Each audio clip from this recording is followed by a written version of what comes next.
नमस्कार. स्वादिष्ट रेसिपीजमध्ये आज आपण बनवणार आहोत खमंग खुसखुशीत कोबीची धिरडी. सकाळच्या नाश्त्यासाठी हा अतिशय उत्तम पर्याय आहे. अतिशय पौष्टिक, कुरकुरीत आणि झटपट होणारा असा हा नाश्त्याचा प्रकार आहे.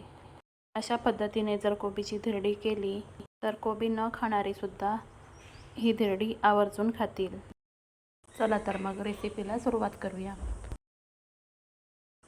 इथे मी 2 वाट्या बारीक चिरून घेतलेला कोबी घेतलेला आहे. कोबी आपल्याला शक्य तितका बारीक चिरून घ्यायचा आहे, नाहीतर मग किसून घेतलं तरीही चालेल. आवडीनुसार कोथिंबीर बारीक चिरून घ्यायची आहे. इथे मी मध्यम आकाराचा एक कांदा बारीक चिरून घेतलेला आहे. 3-4 लसणाच्या पाकळ्या बारीक चिरून घेतलेल्या आहेत आणि 3 हिरव्या मिरच्या बारीक चिरून घेतलेल्या आहेत. इथे मी 1 वाटी बेसन घेतलेलं आहे. आता इथे मी एक पसरट भांडं घेतलेलं आहे. आता याच्यामध्ये आपल्याला या सगळ्या भाज्या काढून घ्यायच्या आहेत.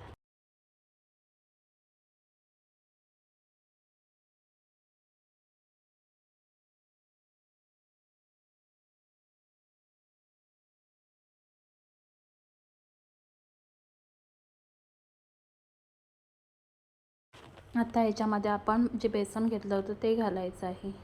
एकाच वेळी आपण पीठ घालायचं नाही आहे, जर लागलं तरच आपण पीठ वापरणार आहोत. आता मला अजून बेसनची गरज आहे, त्यामुळे मी उरलेलं बेसनसुद्धा घातलेलं आहे. आता हे सगळं आपल्याला कोरडंच व्यवस्थित मिक्स करून घ्यायचं आहे.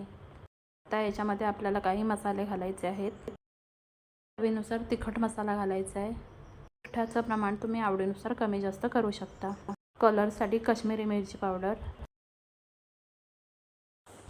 थोडीशी हळद घालायची आहे.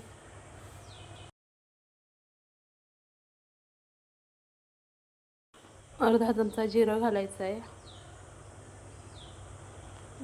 थोडासा हिंग. आता हे सगळं आपल्याला कोरडंच व्यवस्थित मिक्स करून घ्यायचं आहे.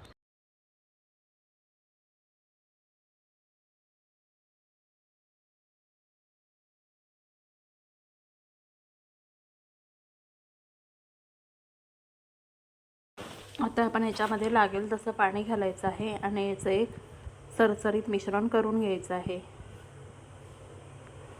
एकाच वेळी पाण्याच्यामध्ये आपण ओतायचं नाही, नाहीतर मग एकदम पातळ होऊ शकतं. अशा पद्धतीने थोडं थोडं पाणी घालत आपल्याला हे मिश्रण तयार करायचं आहे.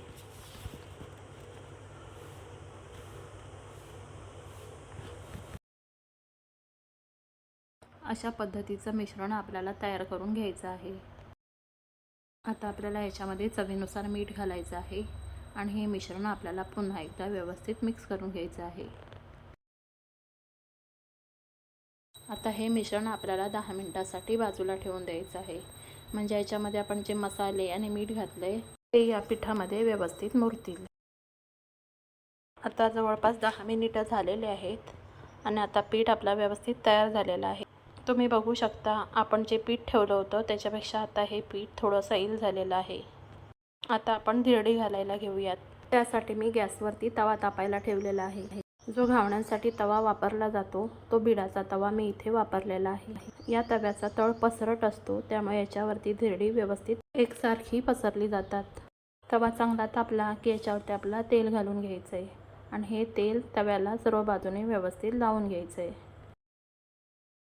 आता आपण धिरडी घालून घेऊयात. अशा पद्धतीने तव्यावरती पळीने पीठ घ्यायचं आहे आणि ते व्यवस्थित पसरून घ्यायचं आहे.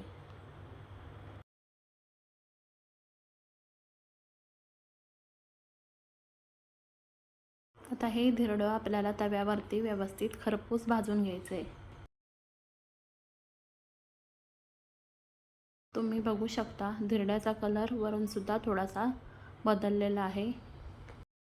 आता हे धिरडं एका बाजूने व्यवस्थित खमंग आणि खरपूस असं भाजून झालं आहे. आता ते आपण पलटवून घेऊया. बिडाच्या तव्यावरनं ही धिरडी अतिशय खमंग होतात. नॉनस्टिक पॅनवर सुद्धा तुम्ही ही धिरडी करू शकता. आता दुसऱ्या बाजूनेही हे धिरडं आपल्याला खमंग भाजून घ्यायचं आहे.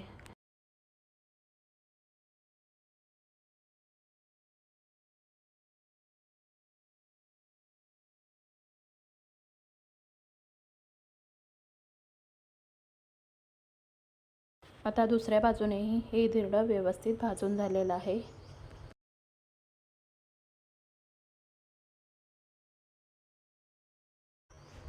आता हे धिरडं आपल्याला काढून घ्यायचं आहे. आता पुन्हा आपल्याला तव्यावरती तेल घालायचं आहे आणि हे तेल आपल्याला तव्यावरती व्यवस्थित पसरून घ्यायचं आहे.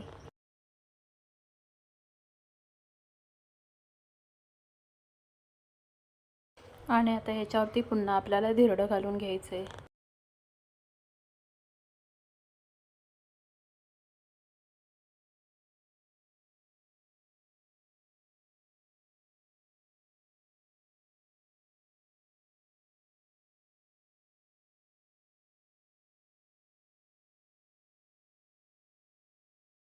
मीडियम गॅसवरती ही धिरडे आपल्याला व्यवस्थित खमंग अशी भाजून घ्यायची आहेत.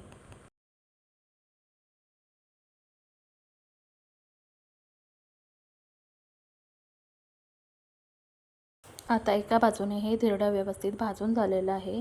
आता ते आपण पलटवून घेऊया.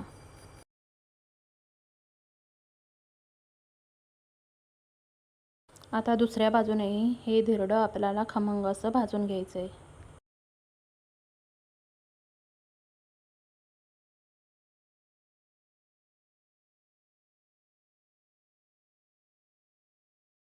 आता दुसऱ्या बाजूनेही हे धिरडं व्यवस्थित भाजून झालेलं आहे. आता ते आपण काढून घेऊया. अशाच पद्धतीने मी उरलेली धिरडीसुद्धा करून घेणार आहे.